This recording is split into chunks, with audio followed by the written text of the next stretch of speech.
Hi all.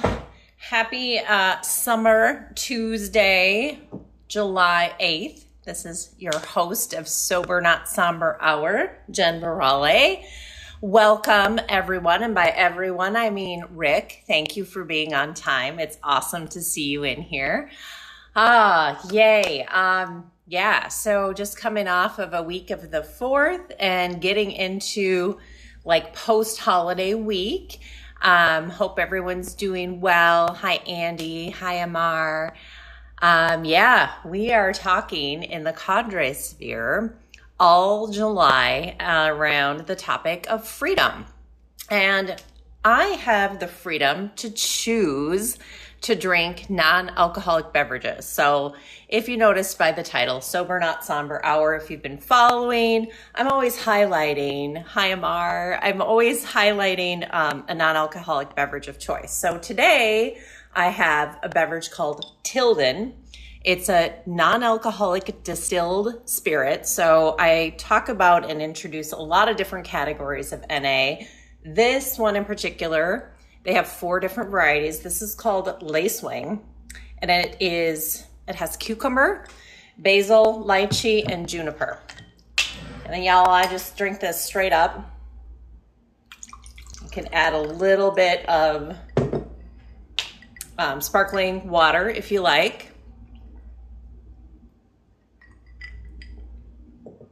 That's just so good. Ooh, yeah. That is a great way to start off a summer happy hour in a non-alcoholic way. So thank you all for joining. Today's topic around freedom is freedom to evolve. And as always, I'm always looking up words. I'm a writer, and it seemed like I knew what the word evolve meant, but it is to develop gradually, especially from a simple to a more complex form. So I thought that was interesting. As we're thinking about how we have the freedom to evolve, and I'll just put that idea out there, whatever that stirs up for you, do you feel like you're evolving this month? Do you feel like you are developing in a way that is kind of leading you to a higher version of yourself? So I would make that distinction. When I was thinking about the word revolve, I was thinking about, so I have like 11 years almost coming up on alcohol-free lifestyle, completely alcohol-free. And I was thinking about the word revolve, and I kept going around and around without the freedom to really get out of this spiral or a downward spiral. So I was not evolving when I was in active addiction.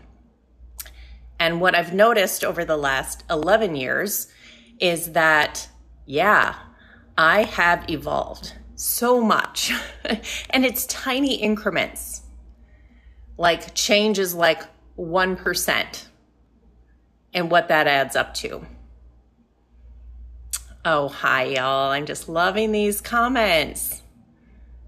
Leading the higher version of myself, very calm and nicotine free. Amar, yes. So when I left alcohol, I was into nicotine for quite a while, and then also into sugar.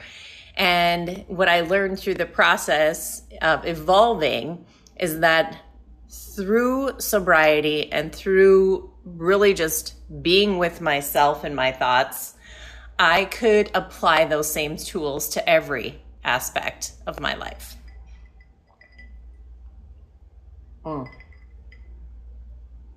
Yeah. So one thing I'd love to ask everyone in terms of evolving, have you been evolving this month? Do you have visions of yourself becoming a higher self this month? Or maybe this is a month of sort of staying the course. Where's everyone at? Chime in, please.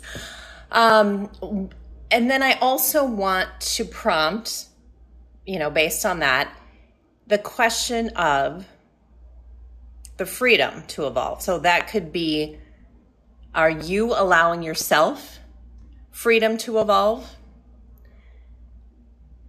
Are others keeping you set in a pattern that maybe feels stifling or they're not contributing to your evolution.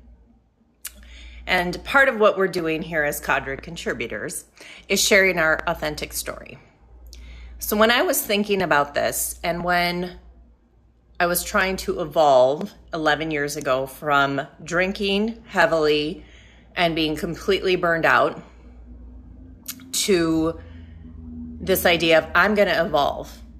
I'm going to change my patterns in my life, and I'm going to be a higher version of myself. I have to be. Yeah. I love that. Amara says this month is a month of working to getting to know new communities. So in sobriety, early in sobriety, had to ditch my friend group who liked to drink, and we drank together. We were college friends. That's all we knew. And I remember telling them, I need to just not drink. And one of my friends kind of laughed, and she's like, "Oh, Jen, you're not an alcoholic." And with that response, speak wonder, stay in the course right now. Yes. With that response from her, it was very apparent to me that if I were going to evolve to my higher self, I needed to leave others' doubts or hesitations about what to do with me or how to support or not support my evolution. I needed to leave those behind. So I want to recognize that evolution, starts from within, but oftentimes exterior forces, others who don't understand what you're evolving to, they haven't seen this new vision or version of you, so it feels uncertain. They don't know necessarily how to support. And so you have to prove it. You have to prove it to yourself. You have to prove that, you're evolving, and you can do that. You can change. You can be a higher version. And to be free enough from the perceptions of others and even your own self-doubt to allow that evolution to rise within you. Amar, being the whistleblower was challenging. I know a little bit of your story from the peer group sessions. Overthinking, working for a company that had bad mental health for me. I had to leave those behind. Yes, the things we need to do to evolve. I love that you brought that up, because I had to leave the corporate workplace I was in when I decided to evolve and get sober, because that environment did not support my next higher version. So are you free to evolve? Are there things in your life that the environment, your workplace, relationships that you're in that may sort of need to go by the wayside in order to be this next higher version of yourself? And that may feel uncertain. I know for me, I had no vision, no identity of who I was without daily alcohol use. I didn't know. And so to see sparks of that evolution and trust in yourself, that to me, became a freedom in that process. I am actually free to make these choices, and no one else but me is going to champion that evolution. Ooh, yeah. Thinking about that this July. And there's all sorts of things, if you follow astrology, happening right now with Uranus and Gemini coming into a 7-year cycle. And Gemini is social and communications and technology, and things are going to be moving fast. So it is a time, if you follow astrology, to use that momentum, use that energy in the universe, and evolve yourself. I think it's a really powerful time. I myself have been feeling it, and wanting to evolve towards more self-care, the deep kind. Ooh, that's good. That's good. Ooh, I'd be curious to see how that's happening. Stepping away, says Speak Wonder, stepping away from people is very painful for chronic people pleasers. Oh gosh, yes.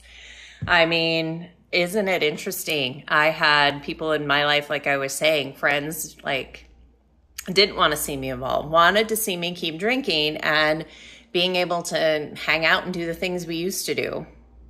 And that's a people pleaser thing. I was like, I don't want to disappoint people. I don't want people to look at me as not fun, Jen. And that's hard. I think evolution sometimes requires that stepping away. Ooh, good stuff today on a Tuesday. All right. On a lighter note, I'm going to leave you with this amazing NA beverage and the encouragement to try some new things, to evolve to a higher, let's say, spirited palate. This again is Tilden. I think their website is drinktilden.com, or that's their Instagram. Super refreshing beverage, cucumber, basil with lychee and juniper. So really great for summer indulging without the hangover, without the alcohol. So let's all keep evolving. I am thinking about all of you who joined in, anyone who watches this on, and sometimes it's that 1%. So keep evolving, keep focusing on a higher version of yourself. And I hope you have a wonderful rest of the day. Happy Tuesday, and NA cheers.